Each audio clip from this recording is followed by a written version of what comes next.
حضرت مولا علی کرم اللہ تعالیٰ وجہ الکریم نے فرمایا اے تو مرحب ہے؟ فرما انا الذی سمتنی امی حیدرا، فرما میری ماں نے اس وقت مجھے حیدر کہا تھا، ابھی علی پنگوڑے میں تھا،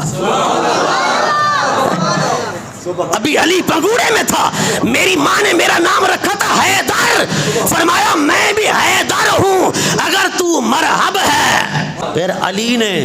جیسے کہا تھا نا، علی نے ویسے کر کے دکھایا، دن کے تارے دکھائے یہودیوں کے پہلوان مرحب کو، اور ایسا آپ نے پچھاڑا کہ علی جب آگے بڑھے نا تو درہ خیبر، آپ کی ڈھال جو گری، درہ خیبر کو ہاتھ مارا، 40 بندے جسے اٹھاتے تھے اکیلے علی نے ایک ہاتھ میں اٹھا لیا، اور ایک ہاتھ میں اٹھا کر شاہ خیبر شکن، قلعہ خیبر کا درہ توڑنے والا، پھاٹک توڑنے والا علی آگے بڑھا، آگے یہودی تھے، پیچھے علی تھا، اتنے میں یہودی نے دیکھا کہ مرحب کے 2 ٹکڑے ہو چکے، یہ ہے علی۔ اوے یہودیوں، اپنی تاریخ کو دیکھو، علی کے متوالے مر نہیں گئے، علی کے متوالے خیبر کا دن یاد دلانے کے لیے آج بھی زندہ ہیں۔